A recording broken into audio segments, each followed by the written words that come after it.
I want to refresh our memories over what we covered last week in regard to cooperation.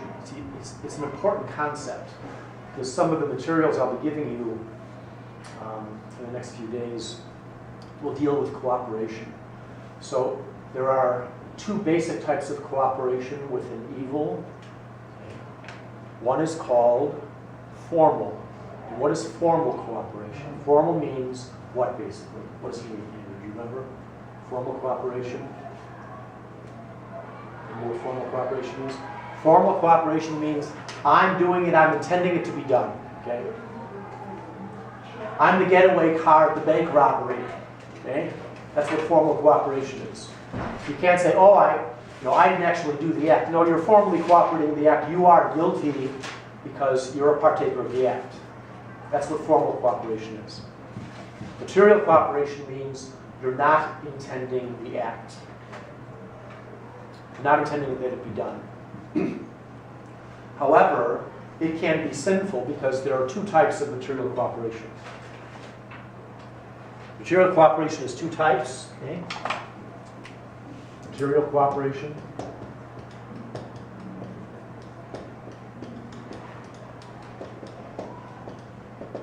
One is proximate. Okay? Material means you're not intending that the act be done. You're not intending the evil. Okay?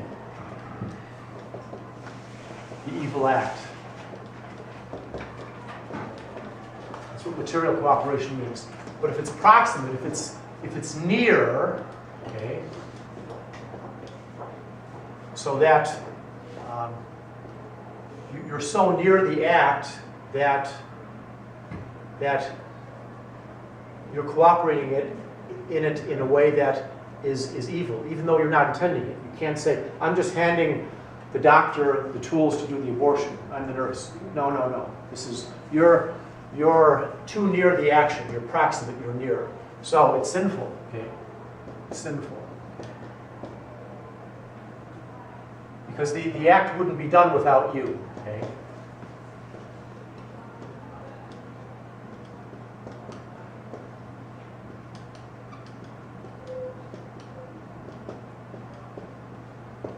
In some way. Okay. So, and the other type of material cooperation is remote. Remote meaning it's far. It's far removed from the sin. Okay?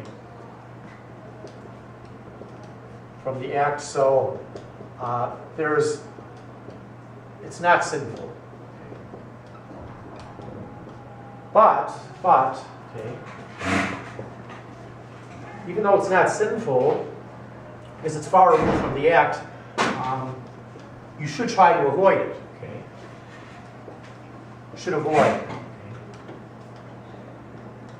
Because we don't want to give the we don't want to cooperate in any way with evil, so we should avoid if possible. Okay? If possible, we should avoid it.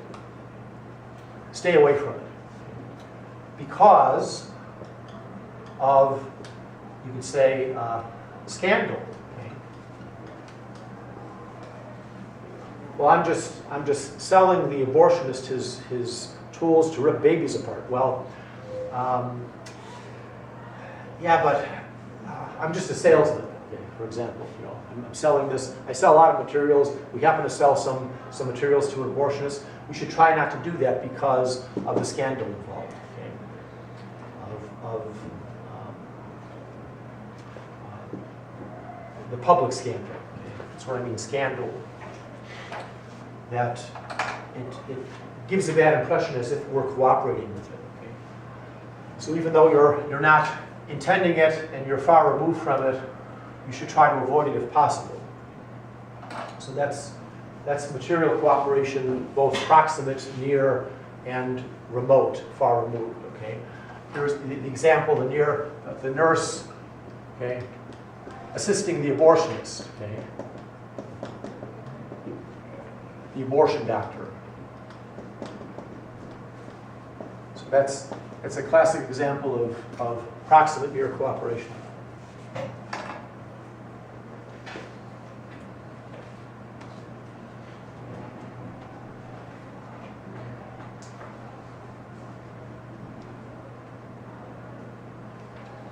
I have a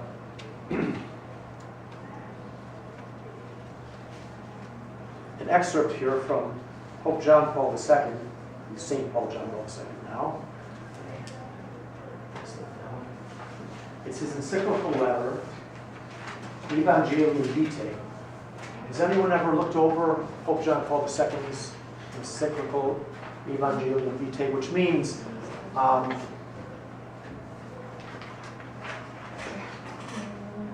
the gospel of life. Okay? You may want to write that in, pen it in, just so you'll know. Evangelium is Latin for gospel, vitae of life. So it's the gospel of life. This was his encyclical back in the 1990s. And right here, this is kind of the heart of the encyclical, one of the most important sections of it. Chapter 3, you shall not kill. And in paragraph 53, he says, and I put it in bold here, this is a quote from the encyclical, human life is sacred because from its beginning it involves the creative action of God. It remains forever in a special relationship with the Creator, who is its sole end. Why did God make us? He made us for Him. That's what it means. God is our sole end. He made us. He is the Creator. He is our sole end, our ultimate end. God alone is the Lord of life, from its beginning until its end.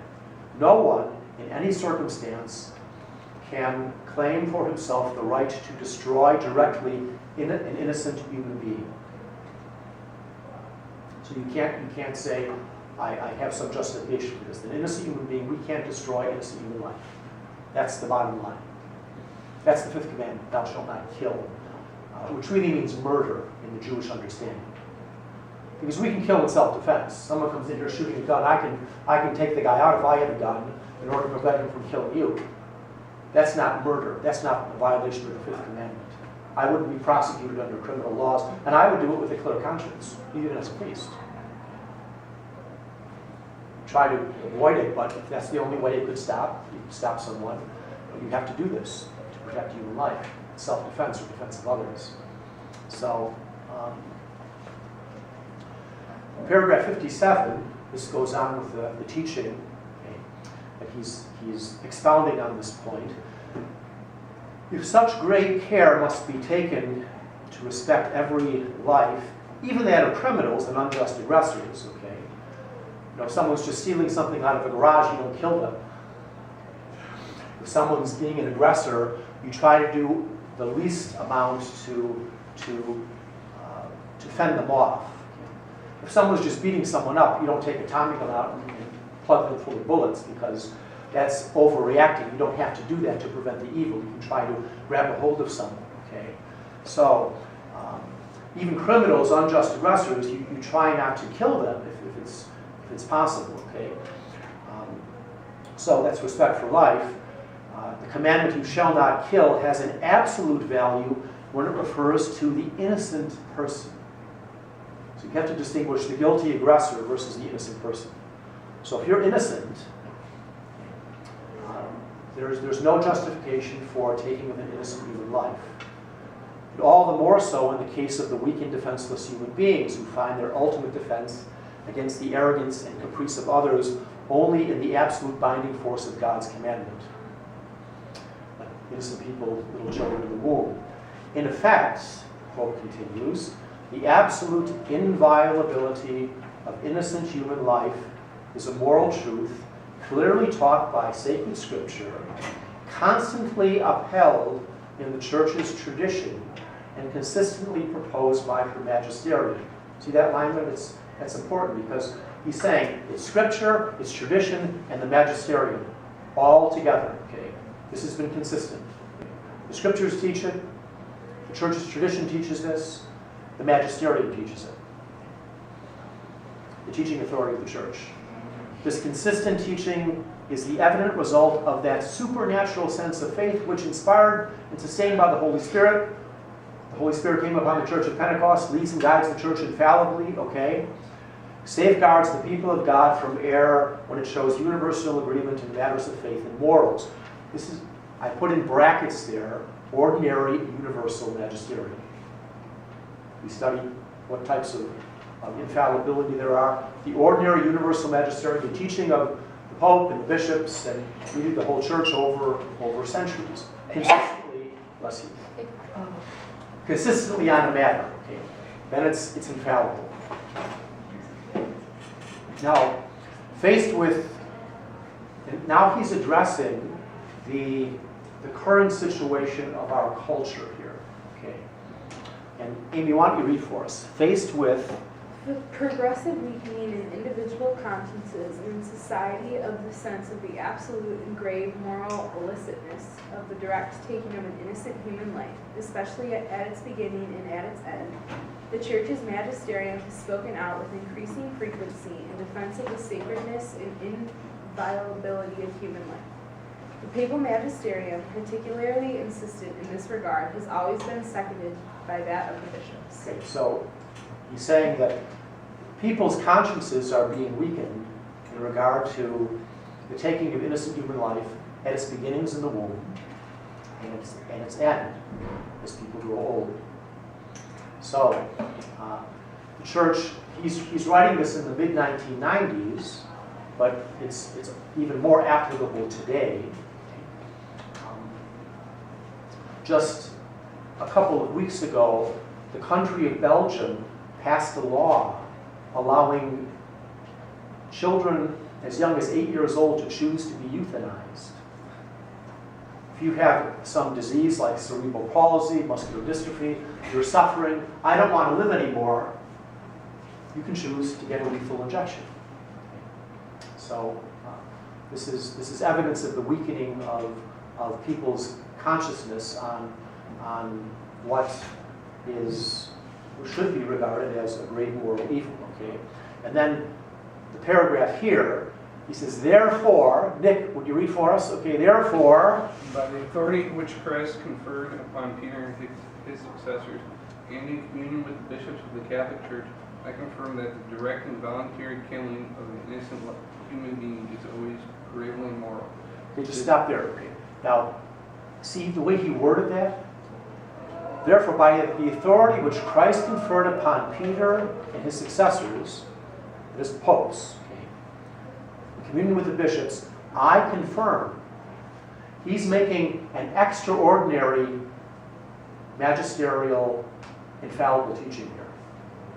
The ordinary magisterium is just teaching throughout the centuries, the popes and the bishops. He's saying, listen, I'm going to teach her so there's no doubt anymore. This is an extraordinary exercise of the Church's magisterium, papal infallibility. Okay. So, the direct and voluntary killing of innocent human life is always gravely immoral. Always, always. Go ahead, continue. This doctrine. This doctrine, based upon that honoring law which man, in light of reasons, finds in his own heart. Wait, stop there. Now, what is that he's talking about, Nick? Natural law. The natural law, that's it. The law of God written in our hearts, okay? That's what this is based upon. Is reaffirmed by sacred scripture, transmitted by the tradition of the church, and taught by the ordinary and universal magisterium. So even though it's taught by scripture and the universal magisterium throughout the ages, he's saying here, I'm teaching this authoritatively from the chair of Peter right now, so no one has any doubts about it, because he wants to clear up any questions that someone may have. Well, maybe in some circumstances we can do this. No, we can't. Okay, and you want me to read the next, the deliberate decision. The deliberate decision to deprive an innocent human being of his life is always morally evil and can never be listed either as an end in itself or as a means to a good end. Okay, now, this is important too. We learn these moral principles, okay? What's the first principle of morality? Do good, avoid evil. Remember? Okay. We do good and avoid evil. The second principle of morality is you can never do evil to what? To attain good. Okay. Can't do evil to attain good. That's what the Pope is saying here. It's always morally evil. Can never be licit, allowed, either as an end in itself or as a means to an end. Okay? Well, but I can achieve a good end here. We can achieve a good purpose. We can save a mother's life if we kill the baby. No, we can't kill the baby to save the mother's life. I can't kill you to save my life. That's it. We're on a lifeboat. There's only food enough for 2 weeks, and the plane isn't going to come. I can't kill you, or you can't kill me to save our lives. It's all you can't do it as a means to an end. Means to an end means for a good reason. There's some good reason out there. No, you can never say there's some good reason to take an innocent human life. You can't do it. That's what he's saying here. Go ahead. It is in fact a grave act of disobedience to the moral law, and indeed to God himself, the author and guarantor of that law. It contradicts the fundamental virtues of justice and charity. Nothing and no one can in any way permit the killing of an innocent human being, whether a fetus or an embryo, an infant or an adult, no person or one suffering from an incurable disease, or a person who is dying. Furthermore, no one is permitted to ask for this act of killing, either for himself or herself, or for another person entrusted to his or her care, nor can he or she consent to it, either explicitly or implicitly, nor can any authority legitimately recommend or permit such an action. So he's talking about whether a fetus or an embryo. Fetus usually means an unborn child. You know, it's a few months old. Okay, but an embryo is, we're talking about the beginning of human life here. So even an embryo, you can't kill an embryo. Now, what practice is being done now, actually in Madison at the University of Wisconsin, to take the lives of embryos? What? Stem cell research. See, there are two types of stem cell research, basically. Okay, there's taking adult stem cells. We can do that. Father Reese is hoping to get into a program to help with his Lou Gehrig's disease, where they take your own stem cells, they culture them, and they inject them into you. No problem with that. He's not harmed by this. But if you take stem cells out of an embryo, you're killing that embryo. You can't do that.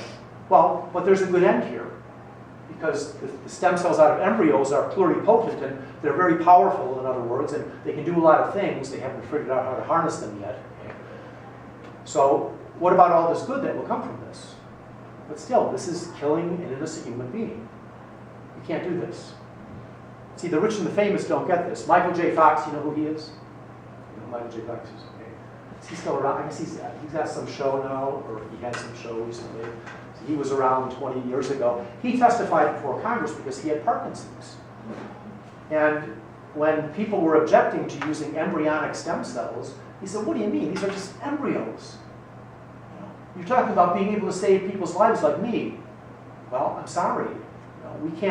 I can't kill an innocent human being to save my life or your life. And the fact is that all the success in stem cell therapy has been with adult stem cells. But another thing is very beneficial, and this is concerning individuals, umbilical cords. I know a mother who has kept in a frozen state the umbilical cords of her children because they can use the stem cells. They're rich with stem cells, your own stem cells, the umbilical cords, because her kids had leukemia, and they were able to treat the leukemia with stem cells, their own stem cells. And the umbilical cord has loads and loads of stem cells. So in giving birth, you can take the umbilical cord and preserve that. She pays $100 a month or something to preserve it, and this is perfectly moral. There's nothing wrong with that, but you can't do it to human embryo. Or an adult, an old person, a person suffering from some incurable disease. I had a dog, Maximilian, and Max was a great dog. He was with me 12 years. But Max had a brain tumor and had seizures. And after he had a seizure, he'd run around for 2 days and bark. He'd be catatonic, like he wouldn't know what was happening with himself. He loosed his bowels too, and it was a big mess. I had to put him down. I just barked to death. Nothing he can do. Okay, you know, I can't live with the dog like this. I go out of the house and the dog, you know, he has an epileptic seizure, and this was happening about once or twice a week. And I said, no, there's nothing we can do here, so we put the dog down. We can put dogs down, we can put cats down, we can put horses down. We can't put human beings down. We don't give human beings a shot to take them out of their misery. I'll deal with that in a little bit, why we can't. Okay, what's the proper response to this? It can be elaborated on. Okay, no legitimate authority can recommend or permit such an action. Well, there are laws in countries permitting this now. Yes. What if they're on life support and they're just living on the machine? We'll get to that. Okay. That's a separate issue. We're just talking about here really doing some act or some act of omission which would just put them to death right away. We don't do that. You're suffering, so we'll kill you. No. People need compassion and want some sympathy, empathy when they're suffering. If we give that to them, they can bear their suffering better. And the last paragraph there, okay, Claire, why don't you read? As far as the right to life is concerned, as far as the right to life is concerned, every innocent human being is absolutely equal to all others. This equality is the basis of all authentic social relationships, which to be truly such can only be founded on truth and justice, recognizing and protecting every man and woman as a person and not as an object to be used. Not as an object to be used. Michael J. Fox, I know Mary Tyler Moore, she testified with Michael Fox, this was going back some years before Congress, an object to be used. Well, we can just use these embryos. There's a lot of spare embryos around because people have practiced artificial in vitro fertilization and created a number of embryos and frozen most of them. So there are all these frozen embryos right now. Why not just use them? Take their stem cells out. Can't do that because these are human beings. But they're just frozen. Well, that's an injustice too. But you can't do another injustice by killing them. So, we can't use a human being as an object for an end, as a means to some end, good end for me. They're not objects, they're human beings. So, go ahead. Before the moral norm which prohibits the direct taking of the life of an innocent human being, there are no privileges or exceptions for anyone. It makes no difference whether one is the master of the world or the poorest of the poor on the face of the earth. Before the demands of morality, we all are absolutely equal. okay. So you can be among the rich and the famous, movie stars, it doesn't matter. The moral law applies to everyone. No one is accepted from it. And so even people that were pro-abortion were unwilling to in many instances, say it's okay to be killing human embryos. President Bill Clinton was pro-abortion. He said, we're not going to allow you to kill human embryos because this is, at least he had some moral sense here. Anyway, I know in your classes in the past you covered the issue of abortion. This is an advanced morality class, and I'm going to just give you a little deeper history into the, from a natural law perspective, a medical perspective, a legal perspective in regard to abortion. Because we have to, like I said, be able to articulate a response to people who don't know the history. Once you know history, it helps to put things in perspective, and you're able to persuade people a little better. This is an article I wrote. I was in Nauvoo, Illinois for 3 years. Anyone know where Nauvoo, Illinois is? Nauvoo means beautiful place. I mentioned this once before in class, I think. Nauvoo is on the Mississippi River. It's the widest part of the Mississippi. It's a mile wide, more. Iowa's on the other side. I was 3 years there, a pastor. The Mormons have rebuilt their temple there. Right after I left, they rebuilt their temple, and there was an abortionist who worked at the town nearby Nauvoo. It was a town called Carthage, and he did abortions. I used to go there on Saturday mornings and try to persuade women not to go in and have their abortions. And anyway, the editor of the local newspaper, or the owner of the local newspaper, she was editor too, she ran an article for me. She was my parishioner, helps me have a parishioner who's the head of the paper, where I explained about abortion. And I'm going to give you this article so you can read along with me. So I wouldn't have to write on the board.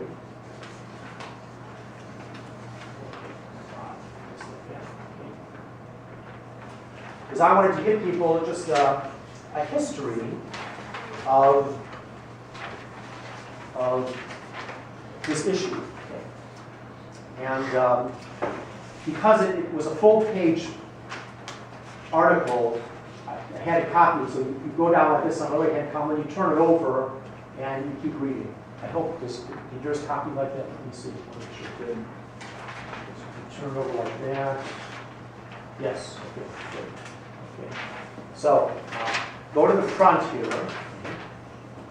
And, you know, this was written back January 24th, 1996. This was 2 days after the anniversary of Roe v. Wade, which is January 22nd, 1973. The Supreme Court, one good thing to know,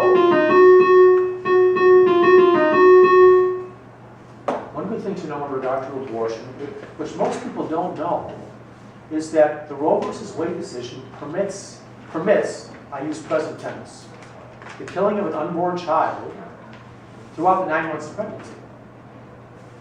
1 minute before birth, you can kill a child in the womb. That's legal, as long as it's in the womb. It doesn't matter how far along it is. From 5 months on now, children are able to survive outside the womb with some medical help especially. So the law of the land right now is that up until the moment of birth, you can kill your child for really any reason. It's up to the whim of the mother, so to speak. Okay.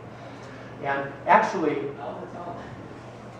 it's not only until birth, but even partially born. You know, partial birth abortion is you take the child out, everything except the head, then you stick a needle into the brain, you suck out the brains, you crush the head, and then you pull the child out. That's legal in this country. That is legal under Roe v. Wade. That's the state of things in our nation. And I'll just add a little anecdote here, because I'm going to give you an article within the next couple of days on Senator Dick Durbin. Do you know who he is? Ever heard of him? He's to the south of us. He's the Illinois senator, claims to be a Catholic. And the Partial Birth Abortion Act, there was an act proposed back in the late 90s, I think it was. Congress proposed a law to ban partial birth abortion. Senator Dick Durbin voted to keep partial birth abortion legal. I had the occasion to meet Senator Durbin. He came to my town near Champaign, Urbana, and I approached him. I went up to him and I said, he was there to promote a local candidate who happened to be pro-life, and a young guy running for a state representative. He was there to promote his election to office. So I went up to Mr. Senator Durbin, I introduced myself. I'm the local pastor here in town. I said, listen, I have to confront you on your vote to allow partial birth abortion. He said, well, listen, you know, there's you know, it's a necessity in some cases. There are some medical reasons why, and some legal reasons. You know, he tried just, you know, brushing me off. And I said, listen, you're an attorney, right? He says, yeah. I said, so am I. I said, don't give me a line. And he looked at me. I said, I know the law here. There's no justification for this, even medically speaking. You get people testify to this. Okay? And I said, you know, you're out of communion with the church. I couldn't give you Holy Communion, you come to my parish. And your soul is in danger of being lost eternally. He said to me, you're not the first priest that told me that. I said, well, I hope I'm not the last. I'm doing this for your own good, because you're voting for these things, you're cooperating formally with abortion by promoting this. And this is evil. You can't do this as a Catholic. And I gave him a miraculous medal. I said I was going to offer Mass for him. He still hasn't changed. And anyway, so I was in Nauvoo, Illinois, and I wrote this article explaining that abortion is legal, as I say here, throughout the 9 months of pregnancy, because most people do not know this. When you're talking abortion, tell them this. Do you know it's legal for 9 months of pregnancy to kill an unborn baby? Even partially birthed, a baby who's partially born. Most people don't realize that. At the time I was writing this, I said 30 million children had been killed. Right now, I put on the side there, 55 to 60 million. That's the number now, as of 2014, almost 18 years later. An ongoing Holocaust, I like to call it. And what I try to point out here is that most people don't know the history of the abortion issue, going back to pre-Christian times. Near the bottom left-hand column, page 1, the Judeo-Christian view, sanctity of human life. If you go down, Psalm 139, you have formed my inmost being, you knit me in my mother's womb. That's one of the Psalms. So God is forming us. That's telling us that God is the creator of life, not just the mother and father. If you turn it over now, to follow the left-hand column, just to remind us that Jesus was once an unborn child. And when Mary visited Elizabeth, St. Luke tells us that the infant, not a blob of tissue, but an infant, John the Baptist, leaped in Elizabeth's womb. Elizabeth was 5 months pregnant. The scriptures are telling us this is a human being, this is an infant. So both abortion and infanticide, you know what infanticide is? It's after a baby's born, you let it die. Infanticide was practiced, it was kind of a norm, accepted as a norm among the ancient Greeks, the Romans. In the early Christian era, infanticide was commonly practiced, especially with, guess who? Girls. Guys wanted a male. Girl was born, just, okay, I don't want it. I have too many kids. I want a male. Just kill the child. Or if a child was deformed in some way, okay, had some physical deformity, just kill it. Put it out of its misery. This was practiced, just as part of the pagan mentality. Okay, not necessarily everyone did it, but this was widely practiced. We have records of this because Christianity opposed this practice. And actually, you go down right above natural law. There's a document called the Didache. Anyone ever heard of it? It's called, another name, the Teaching of the 12 Apostles. It wasn't really put together by the 12 Apostles, but it was written about 100 AD. And it was based upon probably what the Apostles told people. And this is a quote from it. You shall not procure abortion. You shall not destroy a newborn child. Because this is what was done in the Roman Empire. Now, natural law. The law in Europe from the early Christian times, and the United States from its beginning, it was founded upon the natural law. The idea that human law must conform to God's law, a higher law. And our Declaration of Independence says, we hold these truths to be self-evident. We're all created equal, endowed by whom? The Creator, with unalienable rights. Where do rights come from? From the Creator, not from us. God gives us rights. What's the first right? Life. Liberty, the pursuit of happiness. That's what the Declaration says. So our founders had this thinking that rights come from God, and human life is sacred because it comes from God. Okay? And inalienable means no one can take it away. So if a state or government, federal government passes some law that says unborn children don't have the right to life, that conflicts with the natural law. And I make a comparison on the bottom not unlike slavery. You make this analogy, okay? In Roe versus Wade, the Supreme Court violated these principles, allowed, I go back to the, right under the big black title, okay? Under the law, a dual crime, the court declared children within the womb. Roe versus Wade says unborn children are not persons, according to the Fifth Amendment. The Fifth Amendment says that every person has the right to life, liberty, and property. That's the Fifth Amendment to our Constitution. So in order to circumvent the Constitution, the Supreme Court in Roe versus Wade said unborn children are not persons protected by the right to life. Well, actually what the Supreme Court did, if you read the decision, it called unborn children potential life. That's the term they use, the Roe versus Wade decision. Potential life. Do you see a problem with that term? Potential life?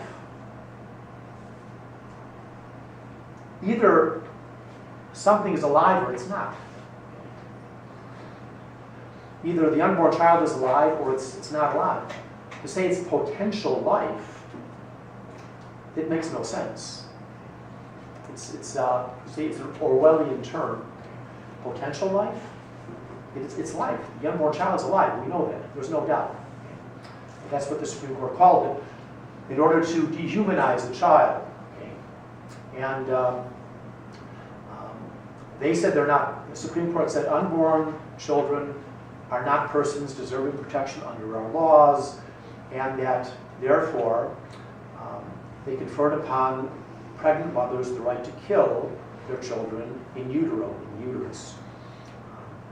Now, the very idea that God, the creator of life, would bestow upon mothers a right to kill their children is absurd. That's what I said here. Now, the analogy with Dred Scott, that's my next paragraph. The Supreme Court in the Dred Scott decision, you're familiar with this, 1857, the Supreme Court declared that African Americans were not persons under the Constitution. They wanted slavery to be upheld. So you just say they're not persons. What did our Constitution say? You know what it says? Our Constitution in regard to blacks? They're 2/3 of a person. Their vote would be counted as 2/3. They could vote. Anyway, Dred Scott says that for census purposes, okay, they would be counted as 2/3 of a person. That's what the Constitution said.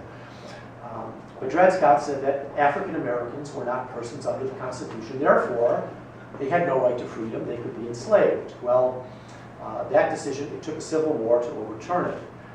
And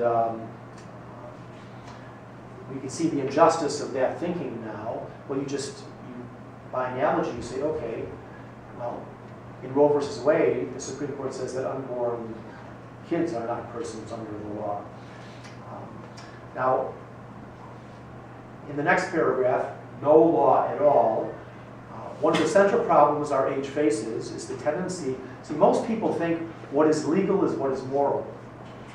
That's what we're facing out in the culture now. If it's legal, that means it's okay. I can remember when I was a sophomore in high school, 1973, the Roe versus Wade decision came down. The teacher asked us in the class, how many think abortion should be allowed? Like 1 or 2 kids raised their hand. How many say no? Almost all raised their hands and said, no, this is wrong. But when you fast forward 30 years or 40 years, I don't think most students would have that same thinking. A lot have been persuaded, well, it's legal, so it's moral. You can do it. Maybe it's wrong in some sense, but because the law allows it, well, that must make it moral in some sense. That's how most people think. That's the power of the law. Well, I made the analogy with the Nazis. They put people to death in death camps. What is legal is not necessarily moral. And I quote Dr. Martin Luther King. You've heard his famous letter from the Birmingham jail. Are you familiar with that? He wrote a letter from the Birmingham jail. Turn it over to the second column. Okay? He quoted St. Augustine. An unjust law is no law at all. Dr. King went on to say, a just law is a man-made code that squares with the moral law of God. An unjust law is a code which is out of harmony with the moral order. What was he talking about with his letter from the Birmingham jail? What was the unjust law that he was talking about? Does anyone know? It had to do with sitting on buses. You had a section for blacks. The blacks had to sit in the back of the bus, and the whites got the good seats, and a black couldn't go and sit in a white seat. These were laws that were in force. And who was it that the woman that went and sat in the white section of the bus? Rosa Parks. Rosa Parks did. Okay. So she's rather famous. She went and sat in the white part of the bus. She said, this is wrong to have a separate part just because I'm black. I can't sit here. I can't use your water fountain because I'm black. Anyway, Dr. King was writing that sitting in the Birmingham jail, okay, when he wrote this letter, an unjust law is no law at all. A law that doesn't square with the law of God isn't really a law. Well, that applies even with more force to abortion. Okay? To say that, yeah, just go for this. And I'll go to the next section here. This is follow that second column, science and law. Go down a few lines. In the 1850s, now this is, I hope you remember this and keep this article, because in the 1850s, with the invention of more powerful microscopes, those in the field of law and medicine in our country came to view the human being that life begins at conception. See, in the common law, they didn't know that human life began at conception. Under the common law, up until the mid-1850s, abortion was only outlawed under the laws of the state at the time of quickening. A quickening meant when the mother could feel the child moving in her womb. That, okay, that means it's a human being now. Before then, no. Because they thought, it isn't a human being yet. The Catholic Church always regarded abortion as wrong, even from conception. But even the church didn't know that human life began at conception. There was some debate upon this. Okay, when does the soul get in this human child? Okay, even Thomas Aquinas thought 40 days or 80 days, depending upon the men or the women. They were looking at gestation, thinking you had to have a form of at least a human body before God would put a soul there. But science helped us to realize, okay, so just to make it clear, the church was always against abortion, even though it wasn't yet a human being. It was going to be a human being, even if it may not have been at the very earliest stages, because they didn't know scientifically. In the 1850s, with the invention of microscopes, guess what they saw? That human life begins at conception. There was no doubt on this. The American Medical Association in 1857, that's what I say here, the AMA appointed a committee on abortion because most of the state laws had outlawed abortion only after quickening. And they presented their report at the 12th annual meeting. The report noted, quote, the grave defects of our laws which protected human life within the womb only after quickening. The mother could feel her child. Okay? The AMA adopted resolutions which called upon state legislatures to revise their abortion laws. The state legislatures responded by changing the laws so that abortion was prohibited from conception. See, science and law were working together here. The AMA says, hey, we know life begins at conception. You should change. They wrote to all the state legislatures saying, change your laws to protect human life from conception. They all did it. So for 100 years, all the state legislatures, it was outlawed to have any abortion from conception until birth. That was until the 1960s. And in the 1960s, something happened. It was called the sexual revolution. People wanted to have sex without responsibility. Okay? Just have a good time. The moral relativistic thinking was heavy starting then. So people thought, we want to have sex, we don't want to have children. And contraception began to be widely used, especially the birth control pill, but it doesn't always work. And when you have a baby conceived, you didn't want that child conceived. Abortion is really the flip side of contraception. There's an intention against the child. That's why we're using contraception. Uh-oh, a baby's born. We still don't want this child. Let's get rid of it. And the sexual revolution really pressured state legislatures to permit abortion. And anyway, before I talk about that, in the front page of the article again, the middle column, the second paragraph, feminists. Okay? The early feminists who were promoting the feminist movement, here they are: Elizabeth Cady Stanton, Susan B. Anthony, Victoria Woodhull. I'm sure you've heard of those names. Okay? They all condemned abortion. And here's from The Revolution, a feminist journal. Okay? They argue that the woman is awfully guilty who commits the deed. It will burden her conscience in life. See, they knew this, because it does. Okay? It will burden her soul in death. But oh, thrice guilty is he who, for selfish gratification, heedless of her prayers, indifferent of her fate, drove her to the desperation which impelled her to the crime. What are they talking about there? Who is driving her to the crime? It's the wimpy guys who have got that girl's pregnant, and now they don't want the responsibility of having a child. Oh, go have an abortion. Because most women, I stand outside of the abortion rooms. They don't want to do this. They're pressured. Oftentimes with their boyfriends. They're walking in. I can tell they're holding hands. And the guy's gone 2 days later. Yeah. They're wimpy, unmanly men who would want to kill their own children. Anyway, the law begins to change in the 1960s, and there were a couple states that allowed abortion up to maybe a certain amount of weeks. New York allowed it up to 24 weeks. Now, under the law begins to change, a few lines down, most states that debated the issue between 1967 and 73, this is the heart of the sexual revolution, 33 states in all, voted against permitting abortion for any reason other than to save the life of the mother. Even though that's not a justification, they said, we'll concede that because most people, are not going to go along with this, okay? But when the Roe versus Wade decision was handed down, they overturned Roe versus Wade, the Supreme Court, every state law in the country, and permitted abortion on demand throughout the 9 months of pregnancy. That's what happened. That's how radical the Roe versus Wade decision was. And if you turn it over, the middle column, raw judicial power. Justice Byron White, he was one of the dissenters.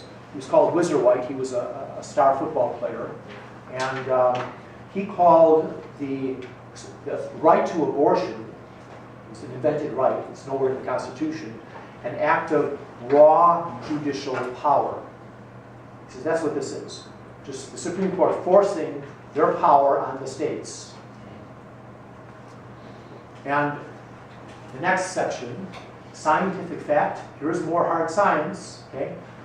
Subsequent to the 1973 Roe versus Wade decision, even more evidence to support and prove the humanity of the preborn child from conception has been put forth. Genetic research has proven the zygote, fertilized ovum, before implantation in the uterus, because conception takes place in the fallopian tube.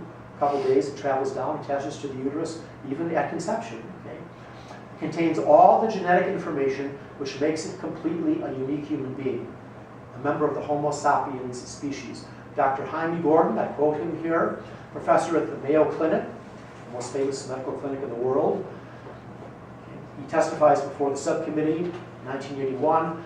We can now say the question of the beginning of life is no longer a question of theological, philosophical dispute. It is an established scientific fact that all life, including human life, begins at the moment of conception.